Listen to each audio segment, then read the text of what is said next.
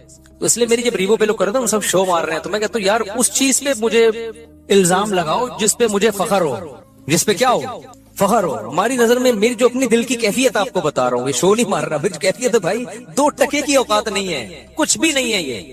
لیکن جو غریبوں والی سوچ رکھنے والے لوگ ہیں نا, ان کی نظر میں یہ بہت عظیم نعمت ہے, تبھی وہ سمجھتے ہیں کہ اس پہ شو ماری جا رہی ہے. تو یہ کچھ بھی نہیں ہے, بنگلے گاڑیاں یہ شو مارنے والی چیزیں. میں شو جو مارتا ہوں نا بچوں پہ مارتا ہوں, بیگموں پہ مارتا ہوں. 4 ہیں, تو بتا کتنی ہیں. تو میرے سے کوئی بولتا ہے نا میرے پاس لینڈ کروزر ہے, میرے پاس جناب یہ میرا بنگلہ دیکھیں. مفتی صاحب یہ میرا ایک دن کیا ہوا, ہم گجرانوالہ میں, وہ بھی پرانا قصہ ہو گیا, وہ تاجر کو سمجھ میں نہیں آئے گا. میرے ساتھ جامعہ کے کچھ استاذ بھی تھے اور میرے دوست بھی تھے, وہ بھی ٹیچر تھے, عالم تھے. پرانی بات ہے, ہم لاہور میں گئے, وہ بہت بڑا کروڑ پتی تاجر, وہ اپنے ہوٹل کا مجھے وزٹ کرا رہا ہے. یہ میرا بزنس ہے نا مفتی صاحب, بیچارہ فخر یعنی اس میں نعمت کے طور پر, یہ میرا بزنس ہے, بڑا کروڑوں کا بزنس اس کا نا, ہمارا 2 ٹکے کا نہیں تھا. اچھا یہ میرا بزنس ہے. میں الحمدللہ کبھی متاثر نہیں ہوتا ان چیزوں سے, احساس متاثر مطلب احساس کمتری میں نہیں آتا کبھی. میں اس کو کہہ رہا تھا ماشاءاللہ اللہ اور برکت ہے, خوشی ہو رہی تھی مجھے کہ اچھا اللہ نے اس کو اتنا نوازا ہے. پھر اس نے اپنا گھر دکھایا, یہ میرا گھر ہے, بہت بڑا گھر تھا بھائی.